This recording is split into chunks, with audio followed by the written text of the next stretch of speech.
Ramsey again. Wanted to jump in and do a video, not the normal type of video I do. I want to do my 5 favorite Westerns. Alright, so I have a reason for this. I'm going to do a review of the entire Dark Tower series by Stephen King. I've read The Gunslinger, and that's going to be my next video out. I wanted to preface this with my favorite Westerns so you can kind of see where I'm coming from here. And then I wanted to get from you guys recommendations of your favorite Westerns because I've realized that I really enjoy watching Westerns. I think they're really cool. I'd love to read books about Westerns. So, I don't know if I want to dive into some Louis L'Amour, but read a couple of his and I actually enjoyed them. So, wanted to get recommendations from you guys, put them in the comments, and then I wanted to share with you currently my 5 favorite. Hopefully they change and I get some really great ones. The reason that I haven't watched a whole lot of Westerns is because for a while there I lived with my grandma and her husband Bill. Bill was a big Western fan. I didn't like Bill. That's why for a long time I didn't think I liked Westerns. I was wrong. I told you I didn't watch a lot of Westerns. Number 5, Back to the Future 3.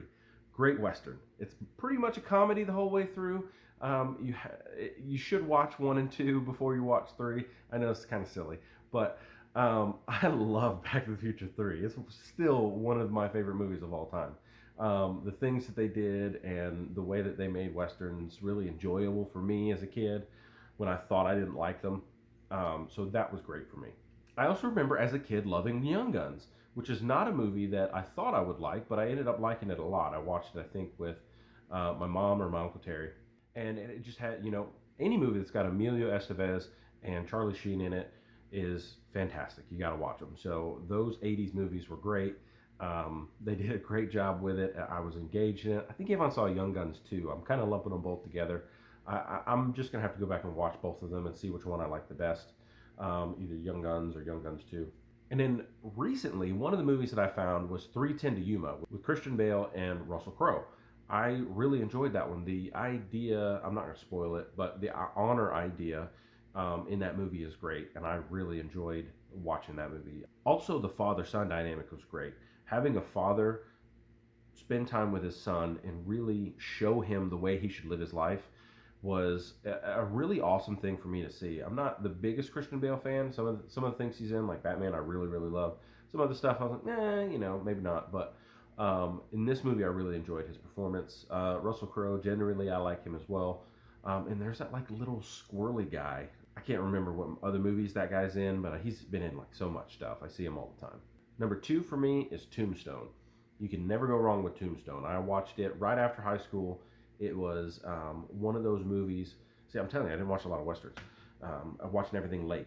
But it was one of those movies where Kurt Russell was really powerful in it. Val Kilmer was an amazing character. Doc Holliday was one of those characters. I was like, man, this guy's great.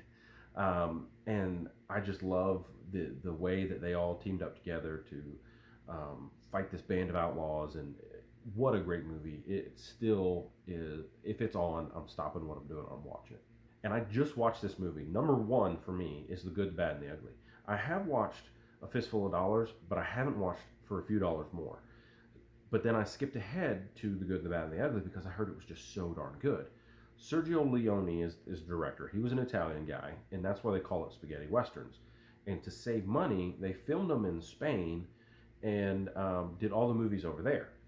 So really all the scenes you see of Mexico are actually Spain. And it's just really neat to see the story. I'm going to play you the song.